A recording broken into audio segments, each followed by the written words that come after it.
vous découragez pas. La patience paie. J'ai dit la patience paie. La patience paie.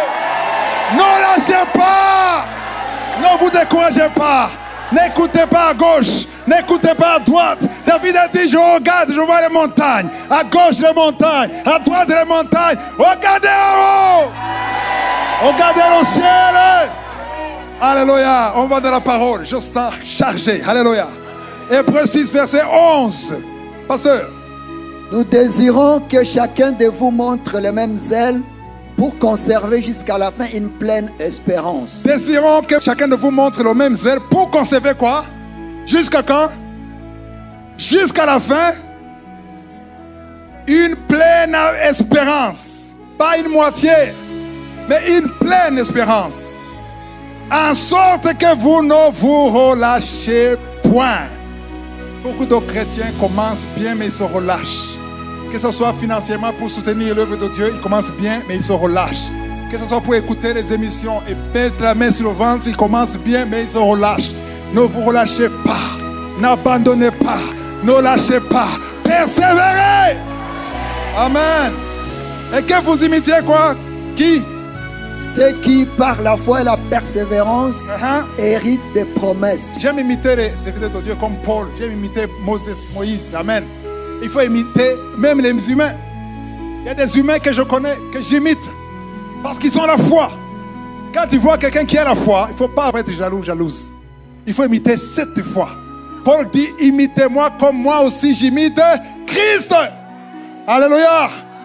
Verset 13. Lorsque Dieu fit la promesse à Abraham, ne pouvant jurer par un plus grand que lui, il jura par lui-même. Continue. Et dit, certainement je te bénirai et je multiplierai ta postérité. Et c'est ainsi qu'Abraham, ayant persévéré, obtint le fait de la promesse. Ayant persévéré, dites ayant persévéré. Abraham n'a pas eu la promesse par magie. Il a persévéré. Quand tu persévères, ça veut dire quoi? Ça veut dire que tu peux tomber. Tu peux relâcher. Tu peux être faible. Mais tu ne restes pas par terre. Tu te relèves. On va voir qu'Abraham lui aussi est tombé. Il a relâché. Il a douté. Lui et sa femme. Mais ils sont relevés. Alléluia. Avant de continuer de parler d'Abraham, je veux qu'on lise dans Jacques chapitre 1 verset 2 d'abord. Mes frères, regardez comme un sujet de joie complète les diverses épreuves auxquelles vous pouvez être exposés. Alléluia. Sachant que l'épreuve de votre foi... Attends. Vous êtes tellement sérieux et sérieuse. Est-ce que vous écoutez ce qu'il dit? Pourquoi est-ce que vous n'êtes pas choqués? Il dit des choses choquantes. Qu'est-ce qu'il a dit? Il dit, regardez comme un sujet de joie complète. Quand on parle de joie complète, c'est-à-dire saisir la bénédiction. C'est ça la joie complète. Mais ici, il dit quoi? Joie complète, les diverses épreuves. Donc, quand il y a l'épreuve, soyez contents. Où sont les amens? Donc, il y a des épreuves, mais que ce soit un sujet de joie complète.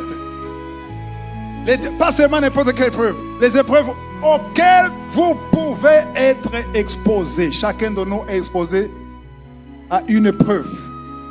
Mais ne te lamente pas. Que ça soit une joie. Si tu es correct, si tu es droit avec Dieu, que cette épreuve ne te ferait pas. Alléluia. Parce que si tu es en 7e année, pour aller en 8e année, il faut un test. Et ce test veut dire épreuve. Et pour aller à l'année suivante, il faut réussir l'épreuve. Si tu ne réussis pas, tu redoubles. Tu doubles, tu redoubles, tu triples. Il y a d'autres qui quadruplent. Reste au même niveau. Amen. Donc, vous pouvez être exposé, sachant que l'épreuve de votre foi produit quoi? Ça produit quoi? Là. Alléluia. L'épreuve a une mission. Ça engendre, ça crée la patience. La patience ne vient jamais sans épreuve. On ne peut pas parler de patience sans parler d'épreuve. Amen. L'épreuve, c'est quand tu as envie d'abandonner. Tu as envie de lâcher. Tu as envie de te lamenter. C'est ça, tu es devant une épreuve. Quand quelque chose ne marche pas, ça marche pour les autres, mais ça ne marche pas pour toi. Là, c'est une épreuve. Alléluia. Quand vous persévérez, malgré l'épreuve, malgré les problèmes, malgré ceux qui se moquent de toi, tu continues de prier, tu continues de louer.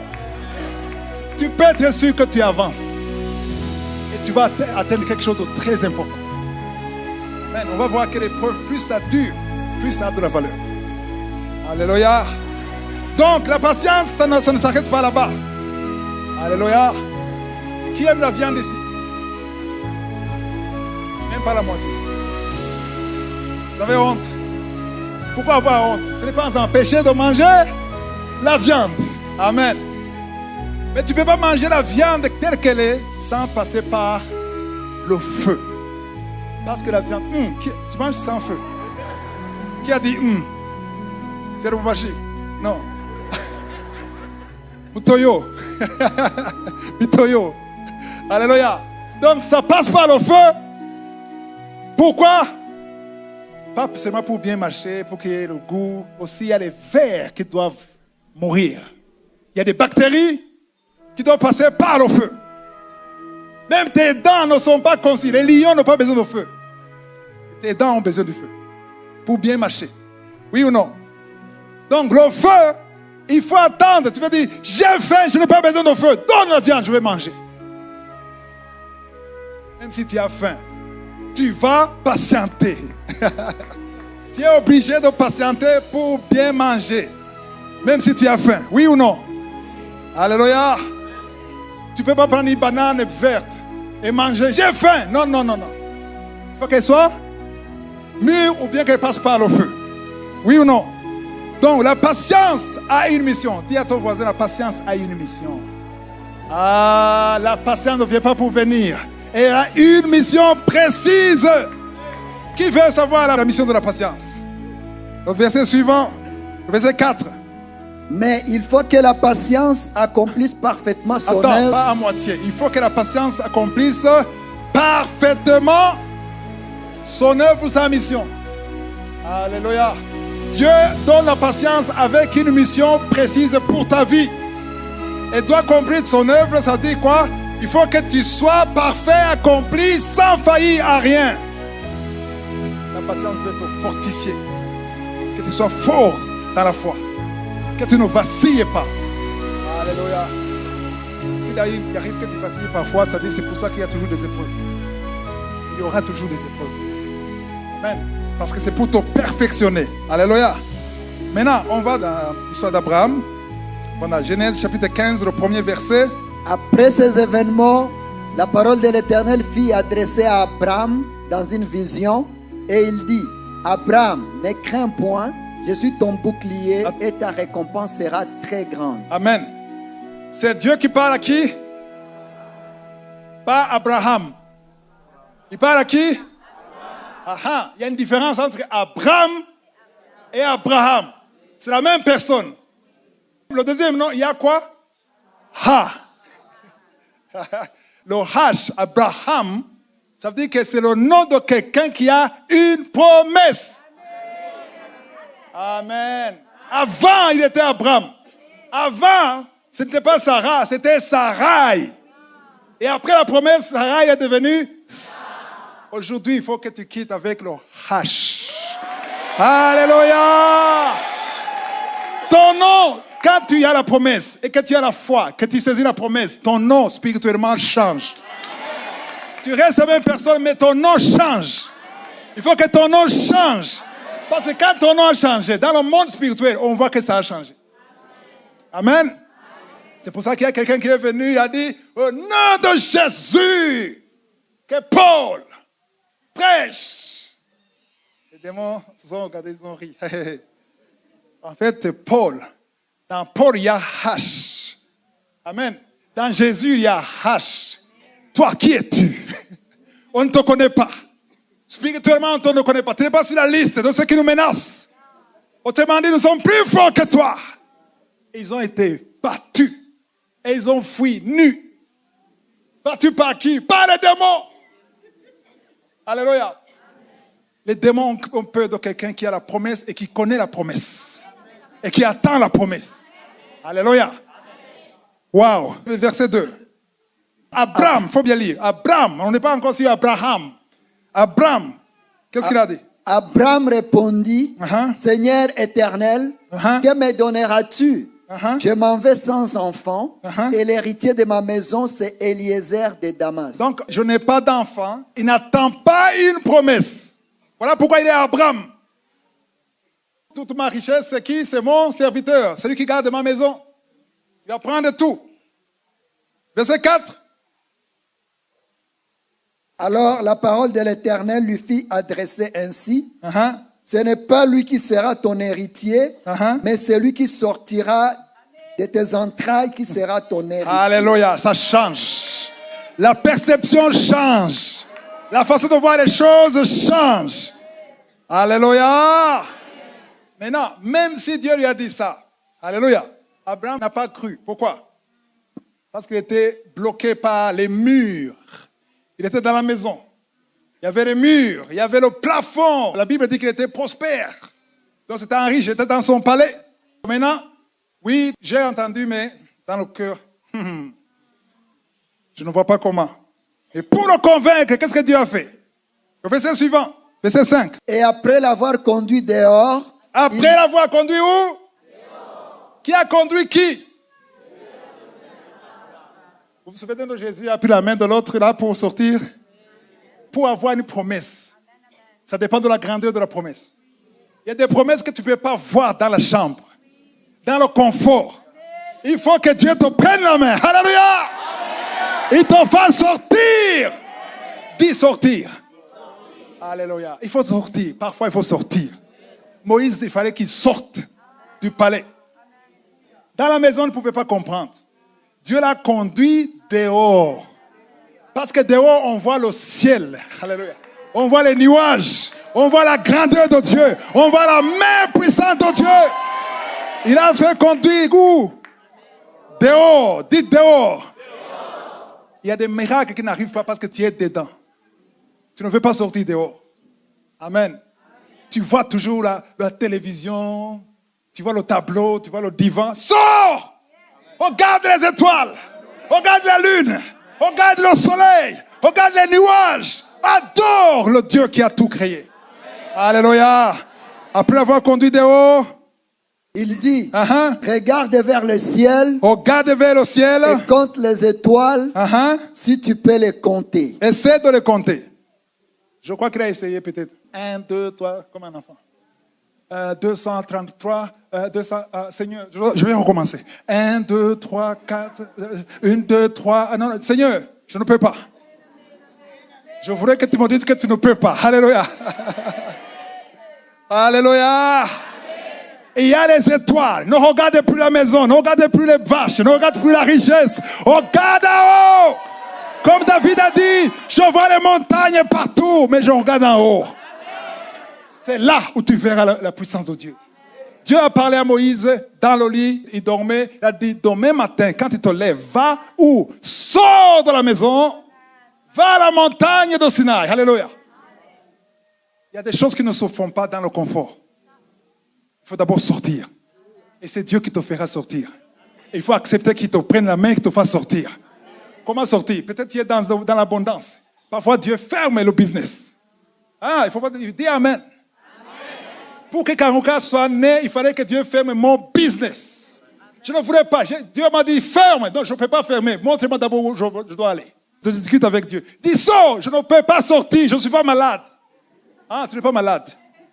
Il a fermé. Par force. Parfois, c'est bien qu'il ferme sans forcer. Quand on dit ferme, il faut fermer. Ne discute pas. Amen. Il fallait fermer pour que je sorte. Alléluia. Parfois, Dieu ferme pour ton bien. Tu es dans une relation, une fiancée. Après 2 ans de fiançailles, le fiancé dit, désolé, je n'ai plus envie de t'épouser. Seigneur, je suis déçu. C'est Dieu qui ferme. Si tu es droit avec Dieu, il y a des relations que Dieu ferme pour ton bien. Il y a des licenciements. Des licenciements, ce n'est pas lui. Alléluia. Ce n'est pas le chef qui est méchant. On va voir ça aujourd'hui. Il y a des circonstances négatives qui te pousse dans le plan de Dieu. Alléluia. Alors, tu vas blâmer quelqu'un parce que tes yeux sont sur des hommes et des femmes. Mais si tes yeux sont en haut, au ciel, tu vas louer Dieu. Amen. Alléluia. On était là où? Regarde vers le ciel et compte les étoiles, si tu peux le compter. Et il lui dit, telle sera ta postérité. Après avoir dit ça, qu'est-ce qui s'est passé? Verset 6. Abraham a eu quoi? Abraham eut confiance en l'Éternel. Alléluia. Il lui imputa à justice. Waouh! J'aimerais qu'après cet enseignement, tu aies confiance en l'Éternel. Toi qui doutais, toi qui comptais les années, toi qui disais ce n'est plus possible, toi qui as déjà atteint la ménopause, ce n'est pas ça. Garde tes yeux sur lui. Alléluia. Amen. Maintenant, on va voir, on va au chapitre 16, le chapitre suivant. Amen. Sarai, femme d'Abraham, ne lui avait point donné d'enfant. Maintenant, on ne parle pas de Sarah, on parle de Sarai, femme d'Abraham, ne lui avait point donné. Elle avait une servante égyptienne nommée Agar. Maintenant, on va voir la faiblesse d'Abraham, d'Abraham et de Sarai. Qu'est-ce qui s'est passé? Sarai a fait quoi? Et Sarai dit à Abraham, voici l'Éternel m'a rendu stérile. Viens, je te prie, vers ma servante. Peut-être aurai-je par elle des enfants. Abraham écouta la voix de Sarai. Je veux regarder vos yeux, vos réactions.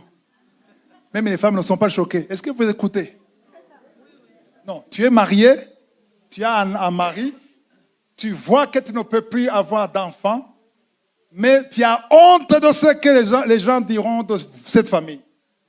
Alors, pour que les gens ne disent pas qu'il n'y a pas d'enfants dans cette maison, on peut s'arranger. Parce que moi, Sarah, je suis stérile. Toi, Abraham, tu es encore normal. Donc, il ne faut pas que moi je bloque. On a une fille ici qui travaille pour nous. Moi, ta femme légitime, je te donne l'autorisation. Va dans l'annexe derrière. Cherche un enfant. Une bonne idée, Abraham a dit. C'est ce qu'Abraham a dit. Vous voyez qu'Abraham a eu de la faiblesse au début. Mais il s'est relevé. Peu importe les erreurs que tu as commises, relève-toi. Amen. Et ça, c'est une bonne idée. Après tout, c'est ma fille, c'est mon fils, c'est mon enfant. Waouh. On veut faire quoi? On veut aider Dieu. Il faut jamais, jamais, jamais, jamais, jamais aider Dieu. Il faut obéir. Il faut faire ce qu'il faut faire. Aider Dieu, c'est quoi? C'est pécher pour avoir une bénédiction. Pour avoir le travail, le chef te dit, tu dois coucher avec moi. Et je sais, il y a des chrétiens de dimanche qui font ça. Et ils viennent témoigner. Alléluia! Dieu m'a donné un travail. Et le ciel regarde là derrière. Parce qu'on sait que tu as triché pour avoir ce travail. Tu as péché pour avoir ça. Quand tu témoignes, il faut témoigner un témoignage que le ciel accepte. Amen. Donc, Abraham est parti passer quelques semaines, je ne sais pas combien de temps, avec la servante. Parfois, quand je dis ça, j'imagine Sarah, seule dans la chambre. Mon mari est parti, il ne m'a pas trompé, c'est moi qui l'ai envoyé. Ça nous choque aujourd'hui parce qu'on n'est pas on n'est pas habitué à ça à notre époque. Amen. On n'est pas dans la polygamie. À l'époque, la polygamie, c'était normal. Donc, avoir une autre femme, la femme trouvait ça normal, pourvu qu'il vienne avec un enfant. Et ça a marché. La femme, la servante, a conçu, parce qu'elle n'était pas stérile. Et Abraham était normal. Et elle a conçu, elle a eu un enfant. Vous connaissez le nom de cet enfant? Ismaël. Et on va voir ce qui s'est passé après. Alléluia. Est-ce que c'est intéressant? Ou bien on saute ça? On creuse. On découvre plus. Amen. Alléluia. On est, quel verset? Tu as lu verset quoi? Alors Sarai, femme d'Abraham, prit Agar, l'Égyptienne, sa servante, et la donna pour femme à Abraham, son mari, après qu'Abraham y habitait 10 années dans le pays de Canaan. Il alla vers Agar et elle devint enceinte. Quand elle se vit enceinte, elle regarda sa maîtresse avec mépris. Ça commence à chauffer. Ça, aucune femme, même Sarah la gentille, ne peut pas tolérer ça. Elle est ta servante, tu l'as utilisée juste pour un enfant. Elle vient et dit, la stérile, moi j'ai un enfant. Et là, elle n'a pas supporté. Mais, j'ai dit mais, parce qu'elle n'a pas de choix, il faut qu'elle ait son enfant avec sa maman. Elle a supporté. Elle était contrainte de supporter ça. Jusqu'au moment où il y a eu un enfant. Quand il y a un enfant, là, ça change tout. Alléluia. On continue. Bon, on lit le verset 16. Verset 16. Saute au verset 16. Abraham était âgé de 86 ans lorsqu'Agar enfanta Ismaël à Abraham. Donc, quand Ismaël est né, Abraham avait quel âge? Quand Dieu lui a donné la promesse dans Genèse 12, verset 4, Abraham avait 75 ans. Écrivez ce verset. Genèse 12, 4. Abraham avait 75 ans. Quand Dieu lui a donné la promesse qu'il aura un enfant. Amen. Donc, Abraham a attendu combien d'années? Il a été patient pendant, avant 25 ans, 11 ans. Et il a failli, il est tombé après 11 ans. Amen. Après 11 ans, il est tombé. Il est tombé, parce que ça c'est tombé. Il croyait aider Dieu, mais ça n'a pas marché. Amen. Ok, on saute maintenant dans Genèse 21, verset 5. Abraham était âgé... Maintenant c'est qui? On parle de qui? On ne parle plus d'Abraham. Alléluia. Là c'est différent. Il y a le Ham. Abraham. L'homme qui marche selon la promesse de Dieu. Alléluia. Abraham avait quel âge? Abraham était âgé de 100 ans, 100 ans à la naissance d'Isaac. Donc maintenant il a eu Isaac, l'enfant, le fils de la promesse. Il avait quel âge? Quand il a eu Ismaël, il avait quel âge? 86 ans. Entre 86 et 100 ans, il y a combien d'années? 14 ans. Donc il avait attendu 11 ans, il a été faible. Amen. Il s'est relevé. Il a eu encore la foi. Il a tenu pendant 14 ans. Maintenant, je vais vous parler de ces 14 ans. Je ne vais pas parler de ces 11 ans. Parce que les 11 ans n'encouragent pas. Mais les 14 ans encouragent. Amen. Donc, en tout, quand Dieu lui a parlé avec 75 ans, et la promesse est arrivée à 100 ans. Autrement dit, la promesse a attendu combien d'années? 25 ans. Nous sommes habitués, il y a 36 ans maintenant. Alléluia. 25 ans. Et il a eu la promesse, Isaac. C'est pour ça que je veux de retourner maintenant. Pourquoi j'aime parler de 14 ans? Allons dans Romains. C'est là où on parle. Ici, on parle de 14 ans, pas de 11 ans. Romains 4, verset 18. Espérant contre toute espérance. Attends, espérant contre quoi?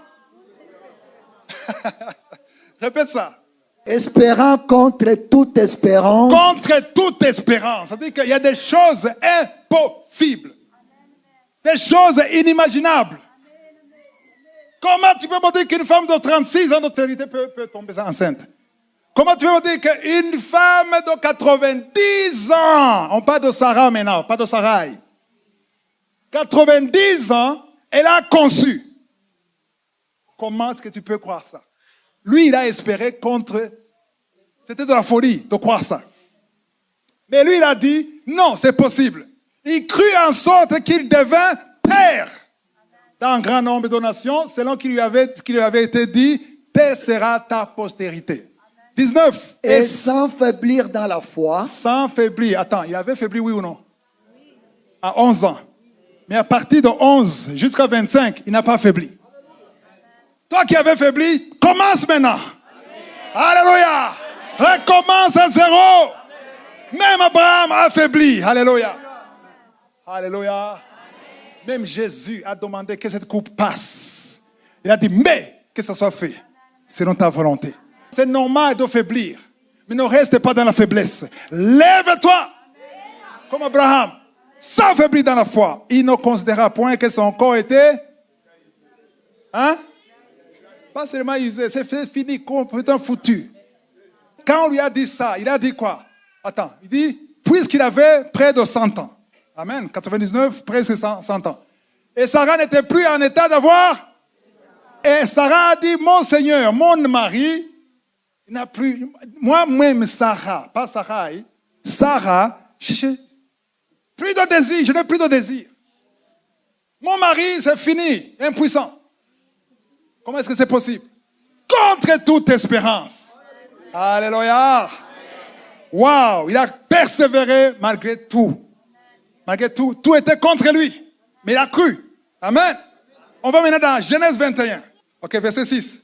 Et Sarah dit, Dieu m'a fait un sujet de rire. Quiconque l'apprendra rira de moi. Ok, c'est pas un problème. Ils peuvent rire s'ils veulent. Continuez. 7. Elle ajouta, qui aurait dit à Abraham, Sarah allaitera des enfants. Sarah dit, les gens qui vont entendre ça, ils vont rire. L'autre de 36 ans a dit, prie pour moi que j'ai plus d'années pour élever mon fils. Alléluia. C'est ça. Si Dieu te donne une bénédiction, il faut qu'il te donne la force et la capacité de gérer la bénédiction. Amen. Qui aurait dit à Abraham, Sarah allaitera des enfants? Parce que des gens sont moqués. Toi qui es Abraham, et ta femme là, c'est une moquerie. Elle a vécu tout ça. Mais elle a dit, maintenant c'était une façon de louer Dieu. Cependant, je lui ai enfanté un fils dans sa vieillesse.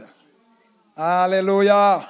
L'enfant grandit et fut, c'est vrai. Et Abraham fit un grand festin le jour où Isaac fut, c'est vrai. Sarah vit rire le fils d'Agar. Ça chauffe encore plus. L'Égyptienne avait enfanté à Abraham et elle dit à Abraham, chasse cette servante et son fils. Je n'ai plus besoin de son fils parce que maintenant j'ai mon fils. On n'a plus besoin de cet enfant maintenant. Ça semble méchant. Mais je vais vous montrer que c'était la volonté. Parfois on te chasse méchamment, mais c'est la volonté. Waouh. C'est très profond. Chasse cet enfant, c'est la servante et son fils, car le fils de cette servante n'héritera pas avec mon fils. Maintenant, c'est l'héritage. Avec Isaac, cette parole des plus forts aux yeux d'Abraham à cause de son fils. Sarah n'avait rien à